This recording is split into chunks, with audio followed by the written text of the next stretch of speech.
It's the Friendly Fire Show, episode 237 for the middle point of June, I guess. It's been a couple months since we've done this. Lots to talk about. I guess, first, Ben, hi, how are you? Ben Salter, my co-host. I'm Steve Wright. I'm good. We're back. Forget how to do this. How was Japan? It was great. That's why we weren't on for so long, because I left the country and then we got a bit slack. Lots of gaming stuff in Japan, Steve. I don't know if you know this, but they seem to love it. It's everywhere. And I saw an Xbox logo one time. So that was a big deal. But basically, I didn't see much PlayStation either. Like, it's all Switch.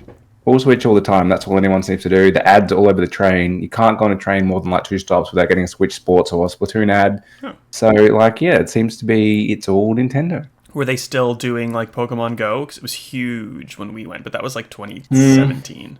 Not really. Pokemon generally is massive. Like, it's just everywhere, of course. Not Pokemon Go. I think Zelda was just starting to get its initial push while we were there. It was like a couple of weeks before launch. But yeah, it's just like everyone's playing Splatoon. That's the thing. There you go. And we will talk about Zelda, but we're not doing it this week because we really came back because of all the showcases. And there's been 3 big ones thus far. The Xbox showcase just finished at the time of us recording this. We've had the Summer Game Fest, and we had the PlayStation showcase like 2 weeks ago now. They came out really early. We're doing this before the Ubisoft Connect and everything else, which is still coming out. So we'll have to loop back on that at some point. But there's too much to talk about, so we just got to get straight going. Do you want to go newest first? Let's do it. The one that we can actually remember. And that's the thing, right? Like, it's so disjointed. These are all the E3 replacements, but it's not in one compact day anymore. So it's all one thing, but it feels so different. Yeah. Well, the Xbox Showcase plus the Starfield Direct occurred this morning. I don't know. Do you have any initial thoughts on what was going on with it? It was long. It was like 2 hours nearly, but it didn't feel necessarily like they had that much stuff. Like, they actually did a recap at the end to kind of be like, just in case you missed it, like, this is the end. And we announced all this stuff. So, not really. It was a pretty safe one. They were very reliant on things that they'd previously announced, kind of reminding us they went pretty big with Avowed, which looks great, but like, it's not coming this year, and they've been talking about that for years. Yeah. What about you? That's kind of the vibe I got. It's a lot of old stuff. Yeah, there's a lot of people saying, "Oh, Xbox is back." Like, yeah, there wasn't a ton of new stuff. The new stuff that was announced was like very Japanese centric, like quirky, and either like straight up Japan or like by a Japanese developer, which had a specific aesthetic and kind of like gameplay vibe, which will suit a lot of people and will not suit another set of people. So I wasn't blown away. Like, I did like a lot of stuff, and we'll talk about the things that I thought were really good, as will you talk about the things that you thought were good. We're not gonna like come out and bash, but yeah, like Starfield, 45 minutes of Starfield, that was a lot of Starfield. It looks great, but like, it's, you know, capped at 30 frames per second on console. We've just found out, like, there's a whole bunch of stuff that's kind of like, okay, like, it's $120 if you don't have Game Pass, just for the stock standard base like game. Like, that's a lot, especially with like the known Bethesda bug thing. I don't know. Yeah, maybe we'll end on Starfield. I feel like that's what Xbox's plan was, and it's because they kind of started this with Aaron Greenberg tweeting that there'd be no CGI, and I kind of feel like that was a complete lie, and it was almost all CGI if you take away Starfield. So Starfield was like all gameplay, and they suggested when you say no CGI, people think that means you're going to show gameplay. What he meant was it's all in-engine, all in-game, all gameplay. In-engine is a massive cop-out. Like, that's CGI. When people say they're getting fed up with CGI trailers, they mean like those placeholder announcements, which are not actually the game. That's what they're talking about. And okay, great. Now it's possible to make that in the game engine or even in the game, but it's not the actual game itself. And so same thing, Aaron. Like, that's what we meant we didn't want too much of. Like, Star Wars Outlaws, great example. And they kind of said that the gameplay reveal is going to be in the Ubisoft Connect or Forward or whatever they call it now. So that's coming. But it was like, that's what we consider a CGI trailer. I have no idea what that game is. It's just an announcement. Same with Like a Dragon. That's just an announcement trailer. Like, you can't say like, oh no, this is all actual gameplay, which is kind of what he suggested.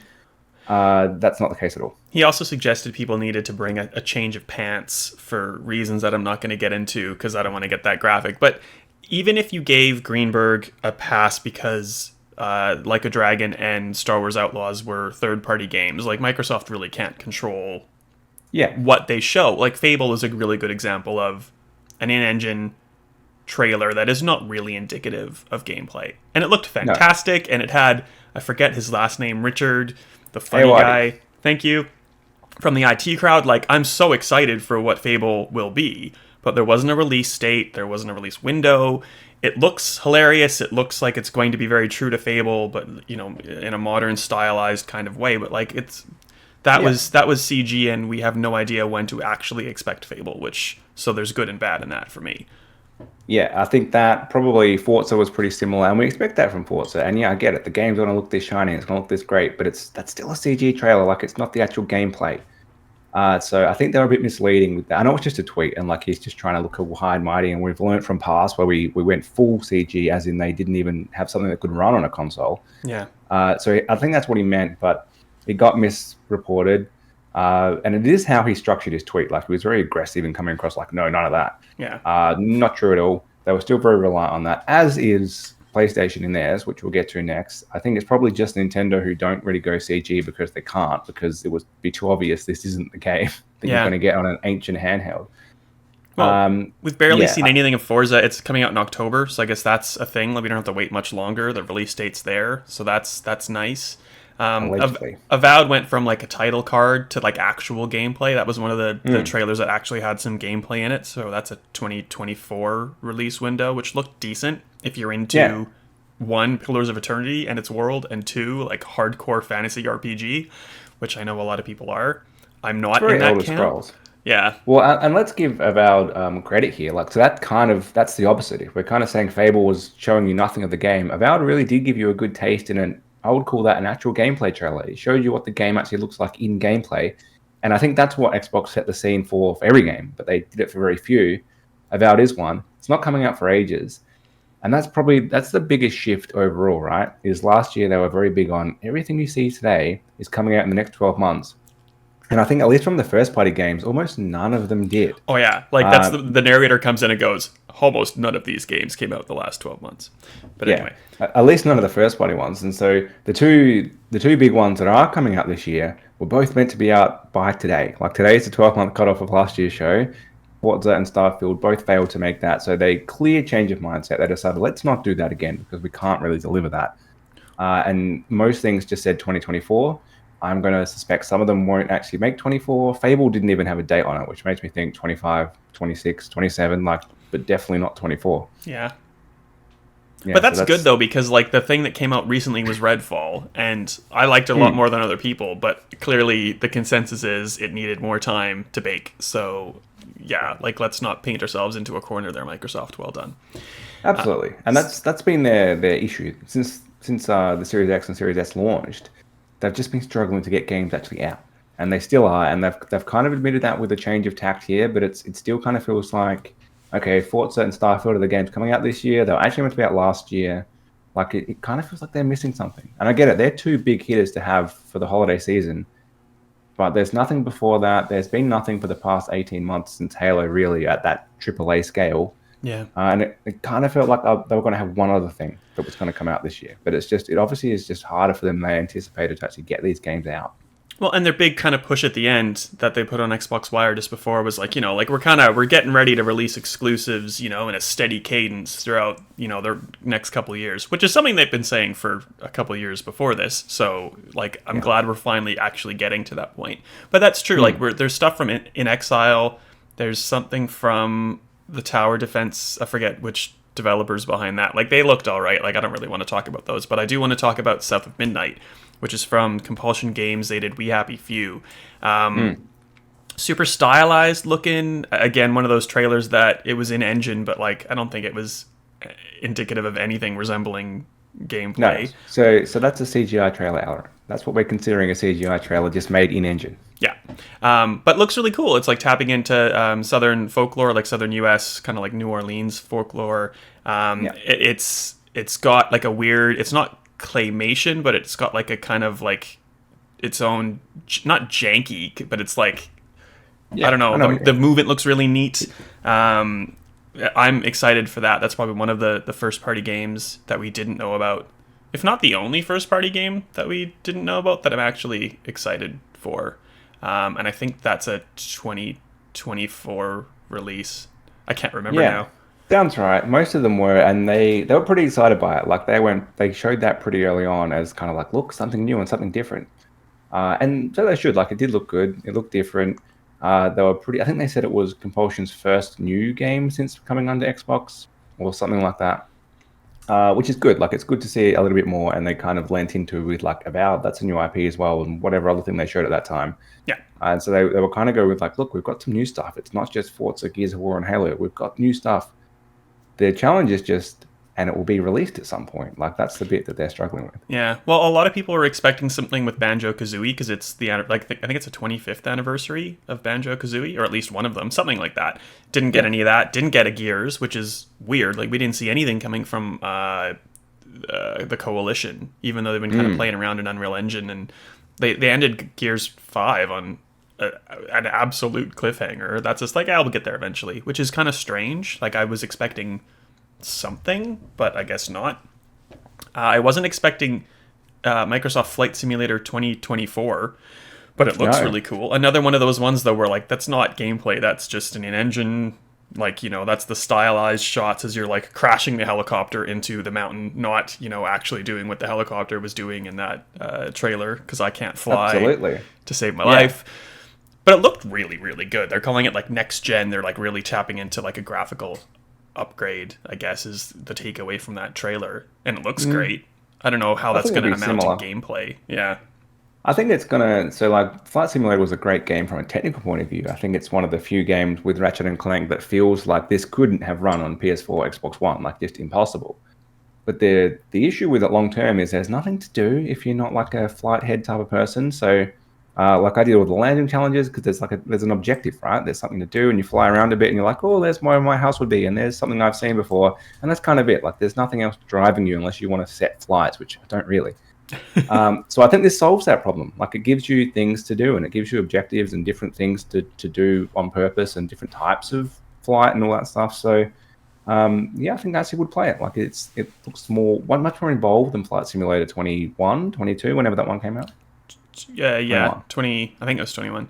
Yeah. And I don't know if they're going to go as far as to like maybe make a simplified kind of like arcade style control scheme, but that would go a long way for a lot of people. But then it's not a Yeah. simulator. So who knows what's going on with that. There's not a terrible amount of other stuff from the Xbox showcase I really wanted to talk about before we get into Starfield. Something that was announced, though, is a new Xbox Series S. It's a black instead of white Series S, and it's 1 terabyte, so 50% more storage from the 500 gig that's standard in the current S. 50 extra dollars, you'll get it for 550 Australian. I think the S Yeah. is $500 right now. Is that right? Yeah. Yeah, that's right. Spot on. They're fixing a problem that should never have existed. Like, this console should have had a terabyte from the get-go. Yeah. I've been pretty vocal that I think the Series S, sorry, is pointless in Australia. Like, it doesn't make any sense to buy this console at 500. It's that magic $299 in the US, which is what they were going for. Should have been $399 here when it launched. Like, then I could have seen value in it. At the moment, it's $250 more to get a Series X. You get double the storage, you get a disk drive, you get a more powerful console. Games on disc are way cheaper. At 550 with 1 terabyte, I can kind of see a small market for it. I still would never recommend anyone buy this. Like, spend the 200 extra on an X. The only reason you should buy this is if you would never buy a game on disc, and you'd probably never buy a game digitally. Like, it's if you just want Game Pass and that's it. Yeah. Probably worth a $200 saving. If you're ever going to consider buying another game that's not on Game Pass, just spend the 200 extra now. Get a Series X. Give yourself the option to buy things on disc, which are way cheaper. And you get a more powerful console. Like, you're future-proofing yourself a bit more. Still think it's overpriced. It probably should have come in at the 500 for this, and they should have price dropped the white one. But there's a small market I can see now. Yeah, and just in case you're not familiar with the big differences, like we'll use Starfield as the example. It's locked to 30 frames on both Series S and Series X, but you're going to get native 4K on the Series X. So obviously you need a 4K TV. But if you're going to be spending $500 to $750 on a console, like, you probably should have a 4K TV. If not, maybe invest in that first. For 1440p on Series S to finish my thought before I got on a TV tangent. Yeah. So more power in the X, obviously. The storage is exactly the same now, but that's the resolution and most likely the frames. on games that don't have a locked frame rate. You're going to get more power to produce more frames. And on the Series S, you might get a similar frame rate, but you're going to drop down in resolution to have that achieved. And now I'm getting into nerdery, so let's just keep moving on. Ben, what did you think of Starfield? Looks really good. So I've got more of an idea of what it is. I think you're right. At 120 Australian, it's now in that Sony first-party exclusive category. They're all 125. Yep. And we absolutely expect more of them because of that. So cannot have the Bethesda jank, which they always launch with. It can't do a Cyberpunk. Takes a year to get up to what it needs to be. It needs to launch perfect. And with how much they've delayed it, like surely it's at that stage by now. It looks a lot better than it did a year ago when we saw it the last time. Like everything down from visuals to like the combat. The combat looked like wonky last time, and now it looks comparable to a similar kind of style shooter. I don't know not Outer Worlds or something, but it just looks like a shooter instead of a weird Bethesda shooter. Sorry. It very much reminds me of Cyberpunk in a lot of that combat ways as well. In that, like, look at what you can do, or you could avoid this, and you can. It's mainly an RPG, but it also has guns in it. Looks like heaps to do, and that's probably my main concern is I want to play this like main quest line. I'm not interested in a 200-hour JRPG, I should say. I want to just go main quest, ignore the side quests. I get it when they kind of said something along the lines of there's heaps to explore on the way to your next adventure. You never know what you will stop and see. It's like, no, I don't want any of that. I don't want to be stopping and mining for resources and running into someone's party, which is like just feels dead and barren. Give me the good stuff. Give me the crafted quests. I don't want the randomly generated encounters. Like, great that some people want to spend all that time in this game. I want to play through like the core game, and I hope it lets me do that without kind of saying like, you're like 10 levels too low to go to the next main quest. Go do some boring resource gathering quests before that. Yeah. No thanks. Yeah, I don't know. Like, I love Fallout, but I'm not tied to the apocalyptic setting, and I don't like the Elder Scrolls because I'm really not a fantasy guy. So I love me some sci-fi, as is evident if you've ever met me. So, like, this should be checking all the boxes, and it sort of is, but, like, there's nothing that's, like, super... I'm starting to be more grabbed than I was grabbed, but, like, even the likes of an Outer Worlds and stuff, like, I think maybe it was the humor that was putting me off from that. Like, I want it to be realistic, and, like, I want to role play. So this looked like a step in the right direction. I'm glad they didn't spend a whole bunch of time talking about how you can customize your ship and stuff, because that was like base building in Fallout 4, and like I get that people love that, but I don't care about that. So I'm more excited for Starfield than I was, but I'm not, like the thing about the price, it's like a $60 upgrade, 55 I think, to get the premium edition or whatever it is, which basically gives you 5 days early access and the first expansion if you've got Xbox Game Pass and don't want to buy the base games. Like, it's just expensive across the board. Like, it better be very, very good. And like this, I hope this isn't just Microsoft kind of dealing in hype and like, this is our game, this is the one that everyone must play. Like, I don't want it to be the Aaron Greenberg CGI trailer equivalent of a game release. You know what I mean? No way. No, I think it looks good. Like, Xbox are all in on this game, and they need to be. They haven't had a hit this generation, really. Like, Halo didn't launch to the degree they expected it to, and that kind of just faded away and got forgotten about. Like, they need their big hit. This is the one. It's going up against Spider-Man, which I think will almost definitely be a hit, but it's a safe one, right? Like, we know exactly what that's going to be. We've played this before. It's just a straight sequel, but it's going to be a good sequel in the same way that God of War was. Like, it's a safer option that PlayStation's going down, but it's guaranteed success, and it's a great time. Yeah. They've got new stuff here, very ambitious. The issue with similar games has always been that now you're flying in space. Where are you going? You've got miles to go. All these planets are dead and have nothing on them. I don't want to say No Man's Sky, but that's very much the vibe that it had for a long time and still probably does. Yeah. And it's kind of that too ambitious. It's like there's so much you could do, but a lot of it means there's actually nothing to do. And I think it needs to avoid that. It needs to go a bit more Mass Effect, which it does look to do to some degree. It kind of has some vibes of that, but actually more genuinely open than Mass Effect was. Finding that right balance is going to be tough, and it's big talk at the moment, and it's really delivering that, and it's dragging you into the world, and you wanting to play, and you wanting to explore, and convincing someone like me to actually diverge from the main quest because there's actually something generally cool and interesting here, and it's not just mining resources or having a pointless battle with some goons that you don't care about. I think that's where it's going to be tough. Fallout does that really well. Like, it does make you want to explore off the beaten path, but you're walking around. You're not in a ship. having to land on a planet. Like, it's a lot more Well, yeah, investment to do that. it's one world as compared to hundreds. So Yeah. yeah, And I hope they nail it. I hope they pull it off. It looks a lot better than it was. I think the issue with that, we're going to do a 45-minute deep dive, is it's actually hard to make that really compelling. Like, it's, and maybe it is more for the people who like watching people on Twitch and slowly go through a game, which is not really me. I'm kind of like, yeah, I prefer the 4-minute overview trailer than the 45-minute deep dive. But it did all look good. I will say that I think it's ticking all the right boxes.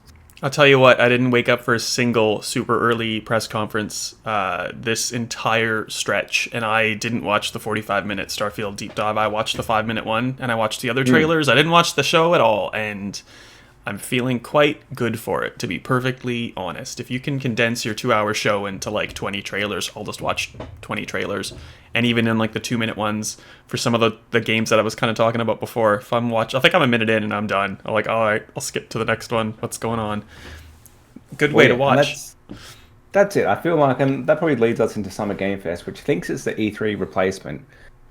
But it's replacing something that doesn't need to be there, because E3 used to always be a series of different showcases or press conferences which were linked together because they happened around the same time. And it was exciting to, like, in its prime, it was exciting to get up in the middle of the night and watch them and know that other people are watching and live reactions and all of that. And then to know you're going to go to the next one and see, is this one going to be better than the last one?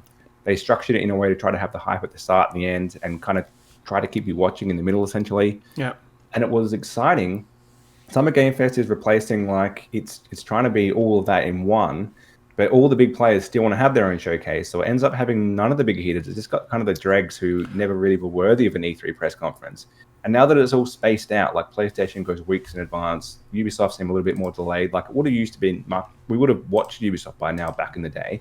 Yeah. And it just feels a lot more spread out, and it's a bit more video on demandy. Like, I know they broadcast these live in the middle of the night in Australia, especially. There's just you lose that this is happening live excitement. It's kind of like, it used to be like a live sport, right? Like, if you're not watching it live, it kind of felt like, what's the point in watching this again?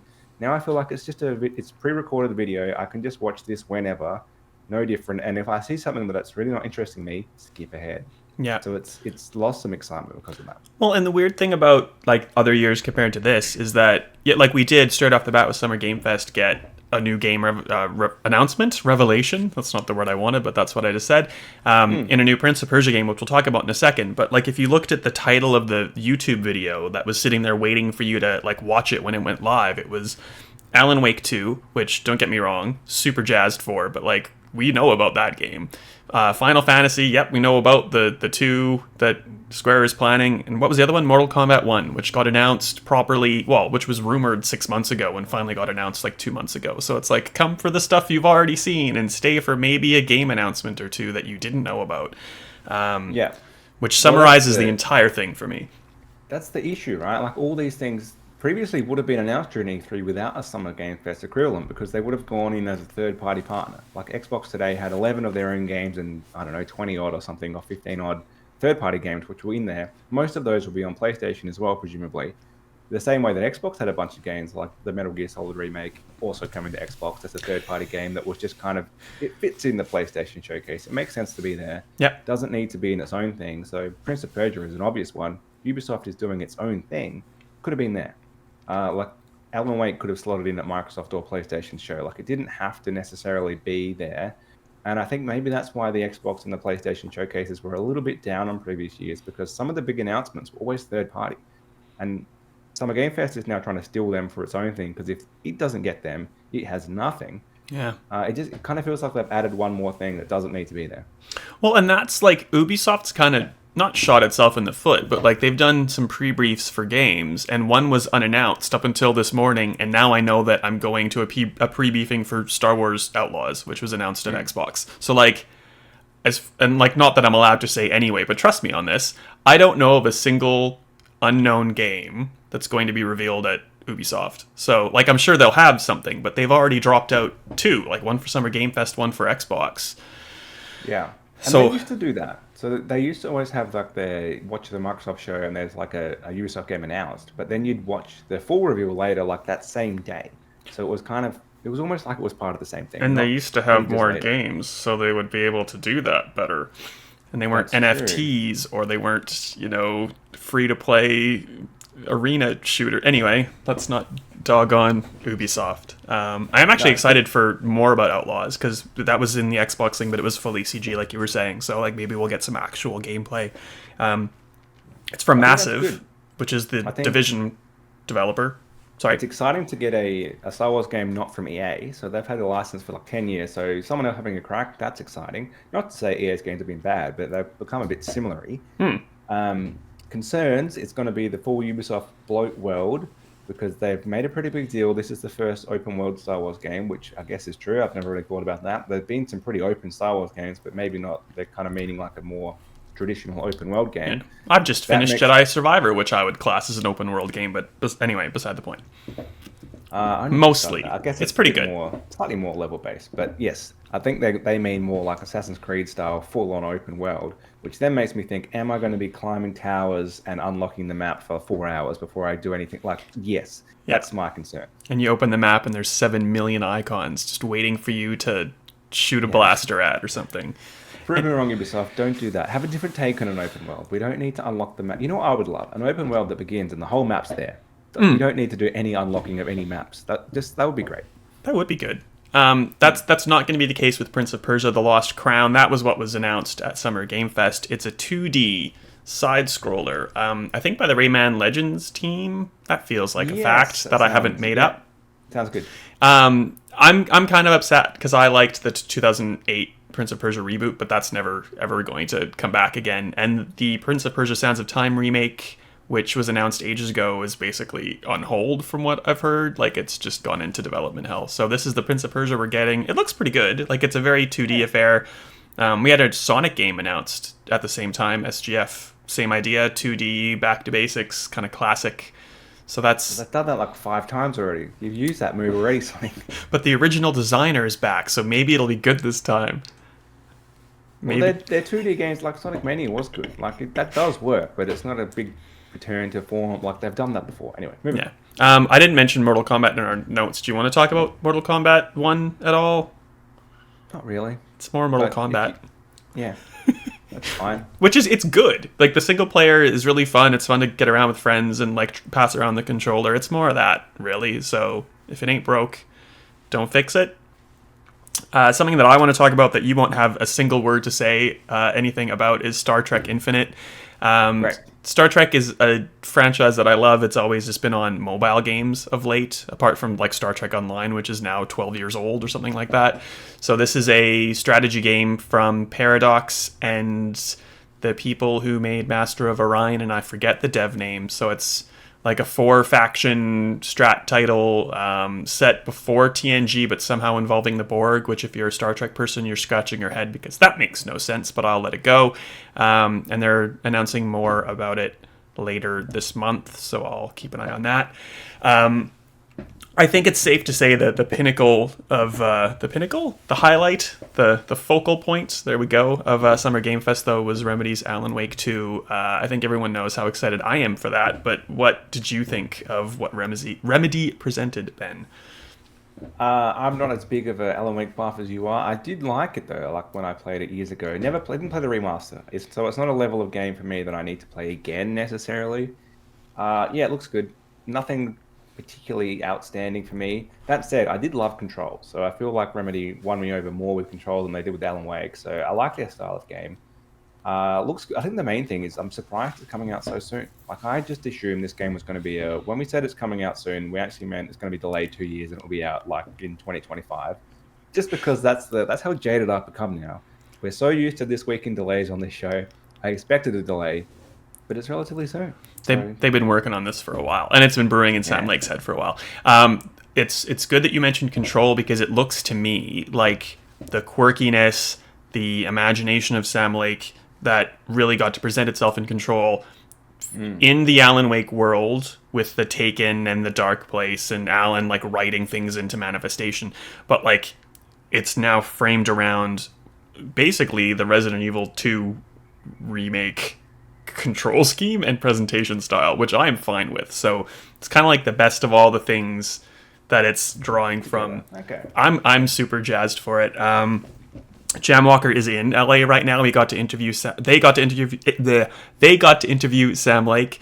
they got to do a hands-off demo, and I'm very, very excited about what Gem has to write about it. And I'm upset and jealous that I didn't get to do it myself, but that is beside the point. Anything else from Summer Game Fest you want to talk about before we go on? Nothing else at all. Let's go back a couple of weeks to Sony's State of Play, which was they've done a few small ones over the past like year or two, but it feels like a long time since they've had like a not E3 worthy level, like kind of big one, which they did now. That's kind of what they did. It was a bit VR focused for my liking. It sounds like no one's bought a PlayStation VR 2 and they're kind of doubling down on look at all the stuff we have for VR. Couldn't care less about that. But they did have some cool games and they had some cool tech as well. So we should probably kick off with what is Project Q, because this was rumored beforehand. I kind of disregarded it as that's not going to happen. Like it sounds so definitely not happening.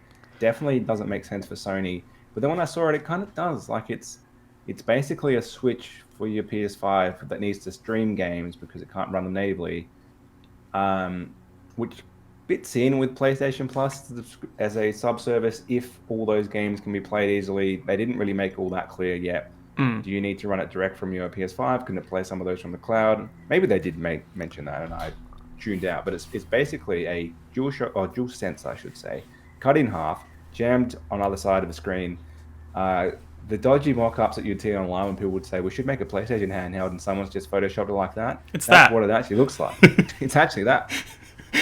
Like, I imagine that in America, where you have a cloud-based service that streams PS3 games, this would work with anything through that same mechanic. In Australia, we don't have that. Console. I guess so. So there's that restriction. So I don't know how that's going to work outside of the house. And also it's reliant upon Wi-Fi. So if you're outside the house, you need to tether. So I'd almost be more inclined to just put a backbone around your phone, which is using 5G if you're out of the house, and just do the same thing for a lot. Oh, we don't know the price of this, but a lot less. So like it's kind of like an in-the-house off your console machine. If nothing else, like that'll definitely work. Which has a place, right? Like, I mean, a lot of people play their Switch like that. You've got something else on TV, your partner's watching something, you're playing something on Switch. I think there is a market for that, but as you said, that exists with like a backbone or a Razer Kishi or whatever you've got that just connects to your phone. Those are clunky though. Like you need to take off your phone case, attach the thing to your phone to get it to sit properly, I find. Yeah. Then you need to open the app, whatever it is, and the app crashes and you need to reopen the app and then you need to start your streaming. Like it takes 5 minutes to get into something. If I could just pick something up like I can with Switch and be in, I think there's a market there, depending on the cost. Yeah. I think it makes a lot more sense for Xbox to have done this than PlayStation. They've got all the infrastructure in place for cloud, and it could just be you don't even need a console. You can just play everything straight off of Game Pass, and you don't need to do everything I just said then because the device just does it straight away. So I think that would make more sense. Switch probably still makes, if that's really you, probably just play on Switch where you can just play the game natively and you don't need to worry about setting up streaming or whatever. Like that already exists. Well, and Microsoft kind of did something like this. Like you saw it in the background of Phil's office that one time. They were going to make a little box that just connected to your TV and did cloud stream. Yet they abandoned it. I'm imagining because it was too cost. It cost them too much to make the device than it would to sell the device for what it is. I'm imagining that's the same. Like I don't know. I don't think this thing is going to be cheap. I hope I'm proven wrong. And like even just at the price point, yes, it might be easier not to have a backbone, but like if you're gonna get a backbone for half the cost or something, like that's what I'd recommend. There's a very specific use case, and as long as you're happy with like fitting that use case, then go for broke. Yeah, I'd agree. It looks fake, but that's the real thing. What it has achieved, it's fixed the Switch problem of the Joy-Con is too small. The buttons are too small, the sticks are not good enough. They have loads of technical issues eventually after time. Yeah. Having a proper controller is a big win. And the backbone and those type of things, I think they have the same issue. Like they're just not quite big enough. So it looks weird and out of place, but that's because it's got proper controller with it. That's probably its only plus. Although we haven't actually used it. Maybe we'll pick it up and it's actually a smaller version of the DualSense and that completely goes out the window. So it looks like it's fixed that issue. Well, and it's a DualSense, but it's a DualSense split in half with like a thin screen between it. So like, I don't know, flexibility, durability, I don't know. I guess don't put it in your bag. No, you need to like protect this thing. Get a case. Let's leave Spider-Man for the end. Final Fantasy VII Remake Rebirth Revisited. 0.7, whatever it's called, looks good. Like so, I'm glad this is coming out.